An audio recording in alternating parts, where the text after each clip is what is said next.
Hey, yo, what is up, everybody? It is the Further Beyond podcast featuring I like to call myself the King Hitman.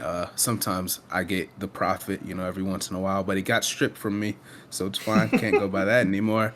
Then I have the GOAT man, the best co-host I could ask for in the Mr. Greg Dog. Greg, how we doing, man? We're good. We're good. So from I there, just where do we go? oh, okay. We And so from there, we go back on the ship. Pansy makes a little phone call like, hey, listen, I got this handled. I do this. All right. But I just got to make this phone call. Calls a real interesting looking character named Paral who needs to get them a pin code so that they can use warp somehow to get from the third demon world to the second demon world later on, like a couple episodes from now, I assume, after Goku beats the Tamagami. Paral does it, not really too complex. We then go to Boma and Hibis and the crew. They get over to the demon world. Boma, Boma being like, "Yo, it stinks over here." Piccolo is kind of staring off into the distance, real heavy. Like it's almost like he's just absorbing it. Like when you're on personal tie, like I think this is gonna tie into Piccolo and his heritage later on. We just keep mentioning the Nameks and we keep finding little things that relate back to the Nameks, even things like Neva. He's gonna have some real, what's the word, character development, I guess, lore hmm. development, whatever you guys want to view it as, and we'll find out more about Piccolo's heritage. Kadan's giving Hibis orders, ha ha ha, it's nothing serious. Get back to the main crew. They finally arrive at the Tamagami.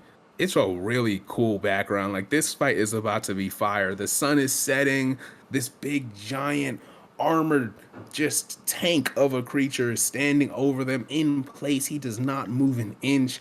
Do you like the design of the Tamagami just as an aesthetic? Do you think it's what you should be going for? Do you think it looks a little goofy? Do you think No, it I like what like it. did you I think it's perfectly representing what they are, and they're guards. They're like statues yes. almost. They. I thought they were going to be more gargoyle esque. I thought they would be less alive until they needed to be, which they kind of are. But no, I really like the design. I was interested to work out that we were kind of wrong in that the giant Dragon Ball is only like a hologram, and they actually have the real one embedded in them. Yeah, but Goku did say it's about the size of the Namek Dragon Yeah, Ball. it's Like still he a says big it's a Dragon Ball. large Dragon I Ball. thought the big Yeah. holographic one was the. I thought they went for a Yeah, real yeah, I get different that. looking, like giant, transparent kind of magic Dragon Ball this time around. But that wasn't the case. That's fine. No, I do like the design. I'm keen to see how we go with this guy. Honestly, Yeah. they seem fun. I'm not sure if they're gonna have different personalities. Like it makes I sense think they that will. As soon as yeah, keep going. yeah, This so you like just got he's me. got the booming voice and the hammer. Like it would make sense to me if he was the big eccentric, big loud kind of heavy-handed kind of guardian of the Dragon Ball. Whereas maybe one of the guys with I think another one's got a sword. And what was the other? I think the other one's got a trident. I think it So was whether a one, spear. Oh yeah, yeah, yeah, yeah. it's if the one with the trident's maybe a little bit more, I guess more way of water, like a little bit more he flows when he fights. He's a bit more calm and collected. Like I'd like to Yeah, see them get different agile, personality. yeah, Yeah, yeah, level-headed. yeah. Yeah. Just It's goes with the flow. really But yeah, it's really fascinating because he's when they're standing in front of him just talking and having their conversation, he doesn't move a no, dead muscle. Like silent. he's stagnant. So I'm thinking, oh, maybe Goku has to like slap the Dragon Ball to activate him like a on button or something, or maybe they have to say a certain command word. And it's like, no, just Just say tell him you want to something fight to him. him and like just address him and then say you want to fight him. And as soon as Goku's like, excuse me, hi, what? Do you want to fight? And he's shaking the entire village. And so I like that. It just shows you he's about to be a very powerful foe. I don't think this will be a joke of a fight, but I think, like we're That saying, was that the question I was they'll going to have ask you. different Actually, personalities. I was Yeah, I going to think they'll ask you have different if he personalities. was going to like one shot the first Guardian just for the hell of the gag. Oof, I'd be kind of stressed. I'd be kind of I mad. I yeah like this. I like this Tamagami's personality because he says he's number three. Number three, he strikes a little he swings his hammer around. He yep strikes a yep. little special pose. He looks really Ooh. cool, right? And so it seems like maybe him and Goku are gonna have a little chatter, a little back and forth while they're fighting. But Goku says, like, bro, if he hits me with that hammer, he is going to he will end me. So I have to be aware. I think it's gonna be a power versus speed type matchup. We're gonna get into it. I actually this is gonna be my hardest theory. I could easily see this just not being right. I have a theory. I think next episode Goku loses his first try. I think Goku's gonna maybe he slips up. Maybe there are rules to the fight that we don't know about yet, and Goku gets Well, like tossed out the ring or I something think like you're that, right because and you he can has to give come up. back. Because giving up is fair. You know what I mean? Like that has been a thing they said. They said if you just give up before you die, so you don't die. Like if you give up, they'll let you give up. Otherwise, they'll kill you, Yeah, kind of thing. yeah, So yeah, yeah, maybe yeah. Goku will give up. Um, before the end of the fight, and then Now, he I might. don't think that would be. I can't see Goku saying the words. Well, he has given up before in a fight. Like, just all right, you Cell. got this one. I think it'll. Yeah, I think it'll just be he slipped. Like gave up against Beerus too, for that matter. I Oh yeah. think he'll just slip or something, or he'll get he'll get knocked upside the head and get knocked out the ring. We'll see. But I wouldn't be shocked if he just lost that first round and he had to shake back. But yeah, so Goku's Do you like think? before he even speaks to the Temagami, he's like, all right, let me go grab food. Like you Yeah. said, Glorio during these scenes is just enjoying, he's just chilling. Yeah, he's with him. And He's fully with him. Like if you yeah, didn't know he was sus, you wouldn't think he was sus. yeah, exactly. Like he doesn't say too much, but he's vibing. And so the bartender or the waiter, I should say, is like Goku, like you think you're gonna fight him? Like you, these kids, Yeah. they're so Yeah. ambitious. And then he gets back, like we said, Temagami yells at Goku, shakes the whole village, and they say, "I am Temagami number three. Do you seek the Dragon Ball? You must fight me if that's the case." And he's like, "Yep, And I do."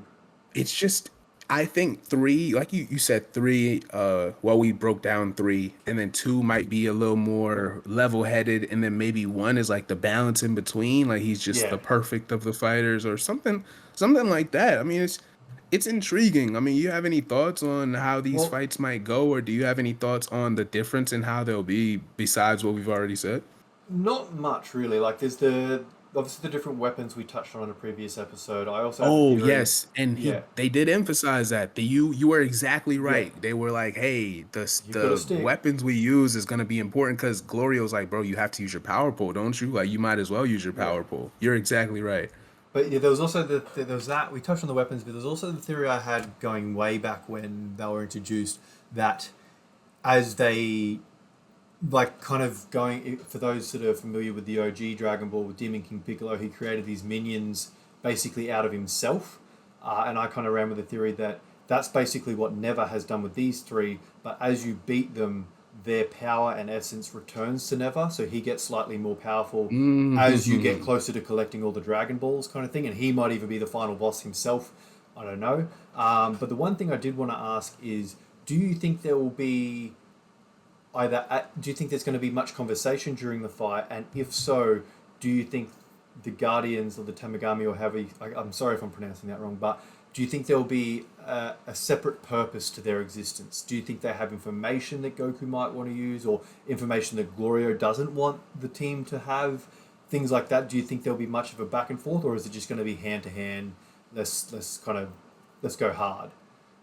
I think it's gonna each of them is gonna give a lot of exposition to the next realm. So Okay. I just think based off, they're gonna meet up with Bulma and them, but I assume that each Tamagami's defeat will lead into them going to the next world, right? So he knocks this one out in this episode or the next episode, and then after that, we start looking to get into the second demon world. We'll see.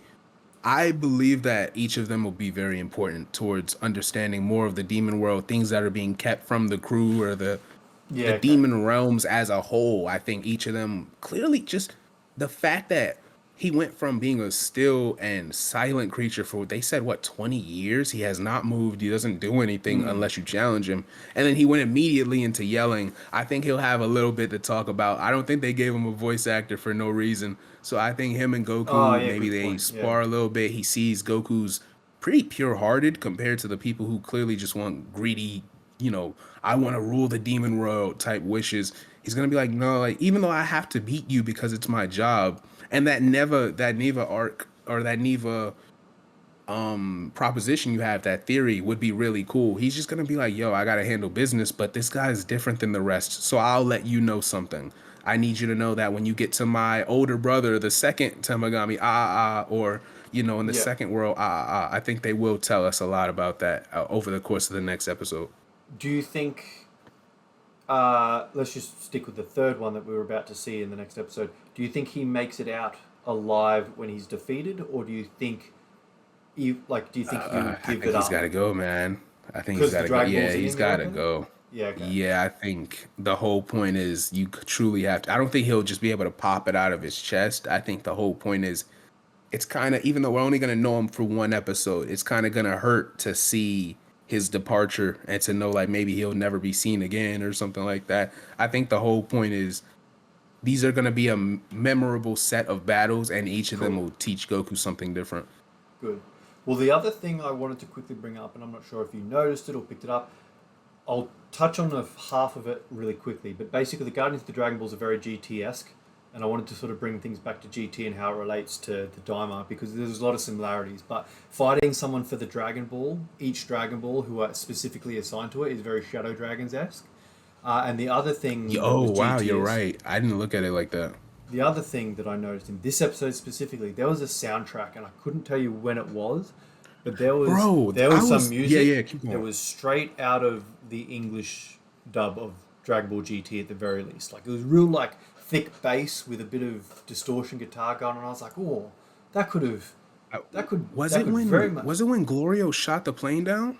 maybe. I'd have to go back and rewatch and tell you the exact time, but I was listening to this going, this is surprisingly GT Okay. sounding the soundtrack. Okay. But yeah, it just came up and it made me think, and that's what made me think quickly about the Guardians of the Dragon Balls being like, oh, that's kind of Shadow Dragons ish, one assigned to each ball kind of thing, and then Yeah. also having them embedded into their body as well, which I didn't think was the case prior to this episode. But yeah, Yes. So it's like you're saying in reference to the music. So me, I love Dragon Ball music, well, Z specifically, right? And GT2 is a different vibe.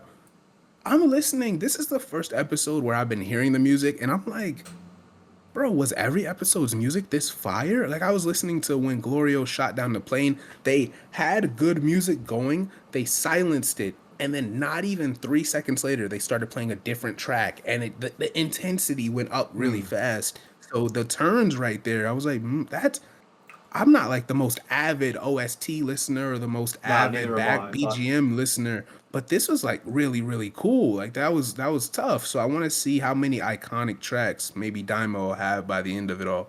well, I think that speaks to a point that we've brought up probably every second episode at the very least of like we keep talking about how visually good this series has been so far and consistent, and even in the low moments where it doesn't need to look its absolute best, it still looks very very good. You know what I mean? It's got a little bit of style and substance, and I think we've probably been remiss in mentioning the music in the same kind of light, to be like, no, they're actually really directing.